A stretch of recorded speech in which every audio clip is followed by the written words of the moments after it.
Hello everyone, Captain Ludeman here. Today I'm here with firefighter Kevin Musgrove from Bedford County Fire and Rescue Department and firefighter Thomas Schachter from the Bedford Fire Department. Here with another video in our quick drill series, offering some helpful tips to help maybe make you a little bit more proficient when you're working on the training ground or whether you're actually working on the real fire ground. In our world, we're going to be continued to ask to do more with less, with recruitment and retention problems out there. And as industrial athletes, it's very important that we continue to train and always find a better way to do certain tasks on the fire ground to be more proficient, because we only get one chance to get it right.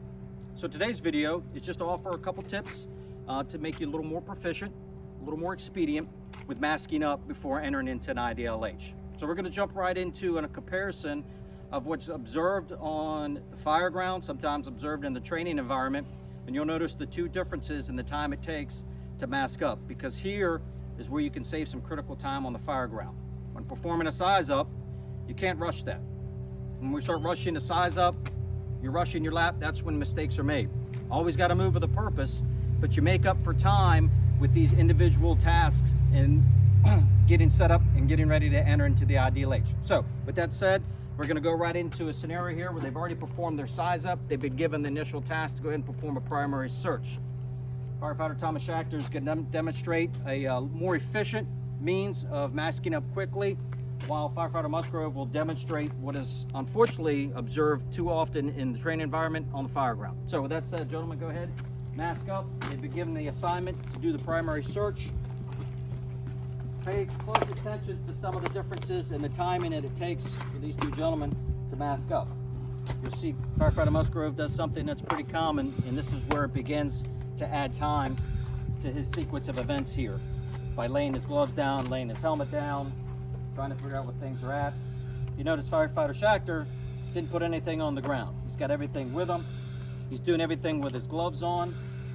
He's going to be ready to go here in a short second to get in there and do that critical search. So if you notice, he's got his PPE on, helmet in there. He's sliding in.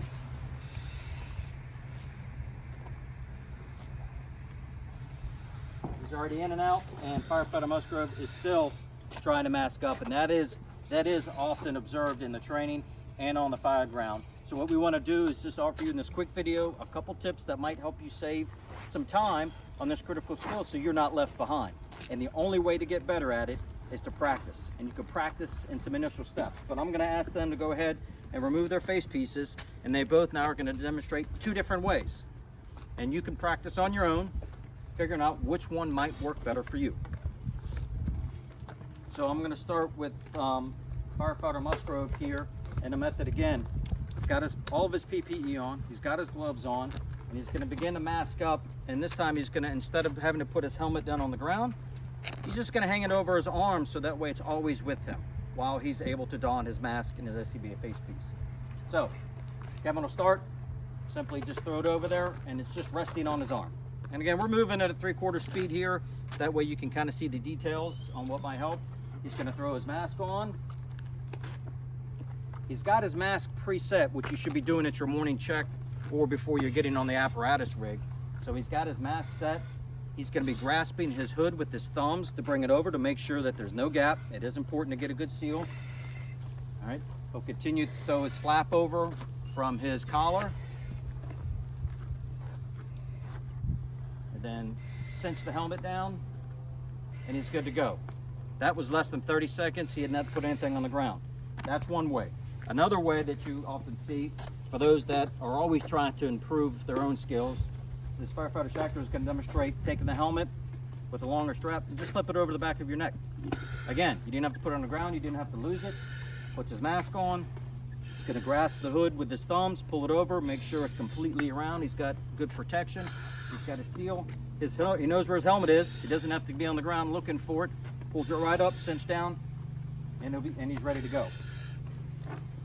Again, also in less than 30 seconds. And at times we've observed some people masking up taking well over 2 to 5 minutes, which is in our line of work, it's just not acceptable these days. So that said, we're going to put it all together. I'm going to ask them to take their mask off one more time. We're going to put it together in a little bit of a scenario format here to kind of demonstrate where this comes into play and where this helps us on the fire ground. They've arrived on the scene. They've completed their size up. They've communicated their on-scene report. They've been given the assignment to do a primary search. Firefighter Musgrove is going to complete a 360 lap, viewing all sides of the building, looking for the building type, number of floors, exits, any hazards, trying to see if he can maybe make contact with any residents. He's going to communicate that back, while his partner, Firefighter Schachter, is going to go ahead and make entry and force the front door to make entry. So that said, they've arrived on the scene. Kevin's going to take off, do his lap. Firefighter Schachter approach the door, size up.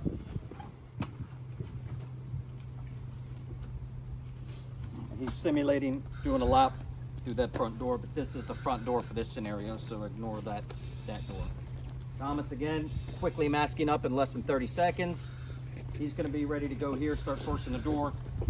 Kevin's come around, communicated his 360 size up report, and now without having to put gloves on the ground, helmet on the ground, he's going to flip it over his arm. That's his preferred method of it. He's going to mask up. Firefighter Schachter's going to control the door. Control the door, wait for his partner.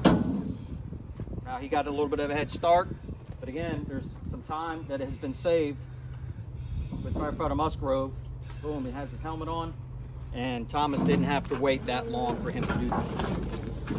And now they're in. Again, the only way to get better at this is to practice with it, and you can start in small steps with your SCBA face piece, playing around with whichever one might work for you. But here's where practicing this will make you much more proficient and expedient on the fire ground when time counts.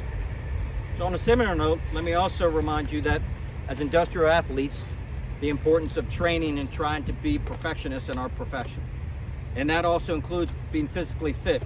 Don't let just a few times a year, whether you're a career firefighter or a volunteer firefighter, you need to be getting in your gear more than twice a year.